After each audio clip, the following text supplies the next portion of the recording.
Moisés, o homem que caminhou entre o medo e a promessa. Capítulo 1. O Império e o Medo. O Egito brilhava. Colunas de pedra branca refletiam o sol do deserto, templos erguiam-se como montanhas feitas por mãos humanas, e o rio Nilo serpenteava pela terra como uma veia viva que sustentava todo o império. O Egito parecia eterno. Mas por trás da grandeza havia medo. O faraó caminhava lentamente pelo salão do trono, seus passos ecoando no mármore. Sacerdotes, generais e conselheiros mantinham a cabeça baixa. "Eles crescem rápido demais", disse o faraó, quebrando o silêncio. "Eles são muitos, são fortes e não são egípcios." Um general respondeu com cautela: "Majestade, são apenas escravos." O faraó virou-se bruscamente. Nenhum povo oprimido permanece fraco para sempre. E assim, o medo se tornou lei. Os hebreus foram forçados a trabalhos impossíveis, chicotes cortavam a pele, o suor misturava-se à areia, o clamor subia aos céus noite após noite, até que o decreto final foi pronunciado: todo menino hebreu deverá morrer. O Egito escolheu a morte para manter o poder. Capítulo 2. Um nascimento desafiando a morte. Na tribo de Levi, uma mulher segurava seu filho recém-nascido em silêncio absoluto. O bebê chorava baixo, como se sentisse o perigo. "Shh", sussurrou ela, pressionando-o contra o peito. Seu marido vigiava a porta. Eles estão passando de casa em casa. O olhar da mãe se encheu de lágrimas. "Então não deixarão meu filho viver?" Por 3 meses, esconderam a criança. Cada batida na porta era terror, cada soldado passando um teste de fé. Quando já não havia mais onde se esconder, a mãe tomou uma decisão que rasgou sua alma. Durante a noite, trançou um cesto de junco, passou betume com cuidado, tornando-o resistente à água. Colocou o bebê dentro. "Eu não posso protegê-lo, mas Deus pode." Ao amanhecer, levou o cesto até o Nilo. A irmã do menino observava escondida entre os arbustos. O cesto tocou a água e o coração da mãe se partiu. Capítulo 3. O menino que o Nilo devolveu. A filha do faraó descia ao rio acompanhada de servas.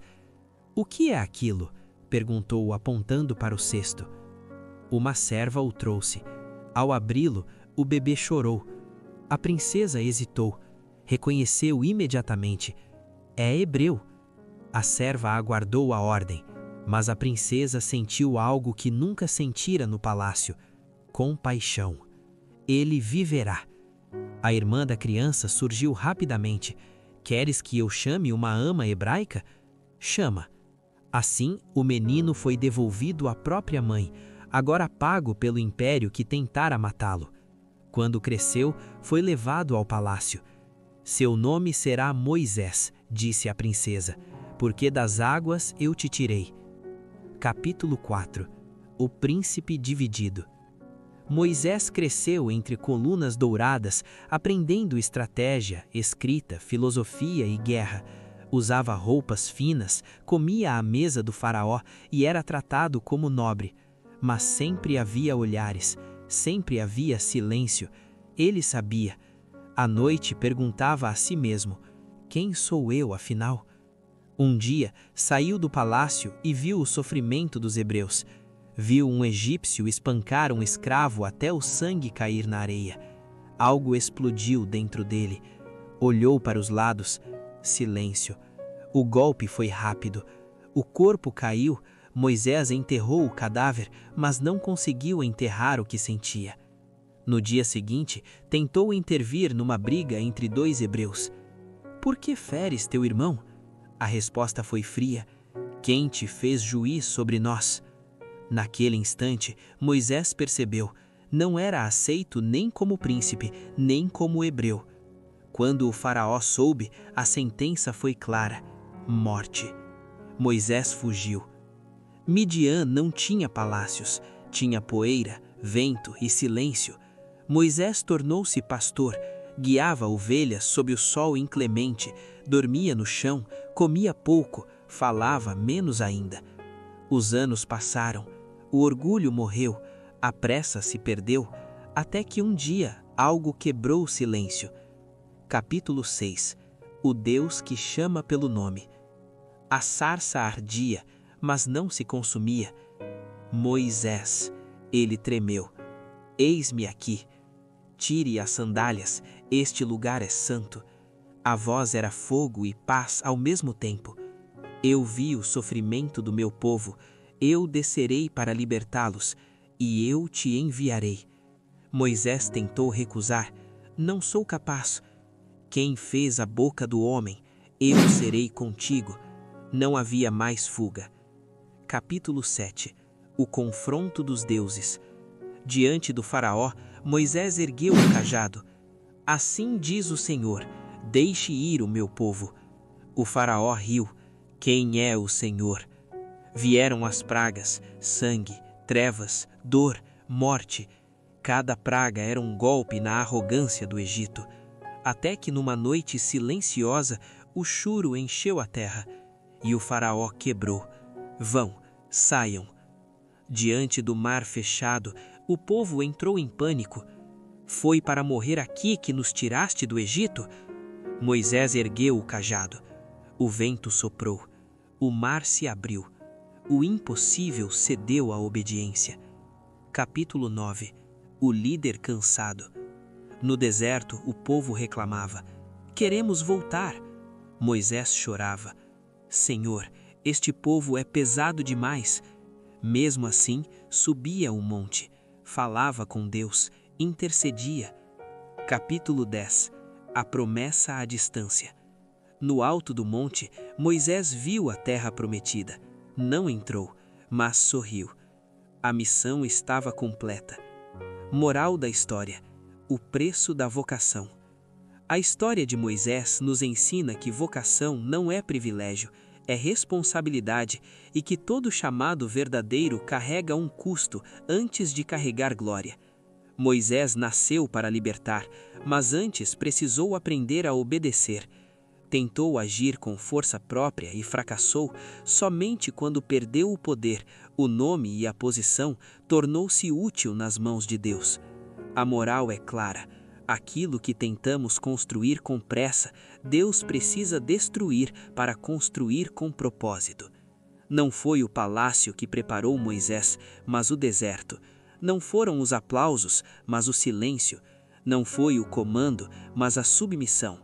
O homem que um dia matou por impulso só se tornou libertador quando aprendeu a esperar pela voz de Deus.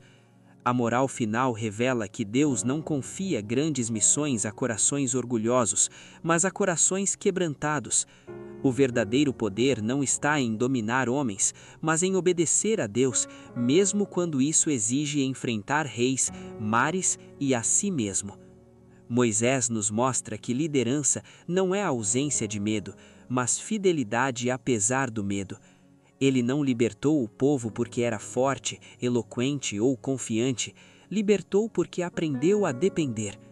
Reflexão final: entre o deserto e a promessa. A história de Moisés é, no fundo, a história de todos nós. Todos carregamos dentro de nós um Egito, um lugar onde aprendemos a sobreviver, mas não a ser livres. Todos temos um deserto, um tempo em que tudo parece parar, em que perdemos títulos, certezas e vozes. E todos sonhamos com uma terra prometida, um futuro que parece distante demais para mãos cansadas.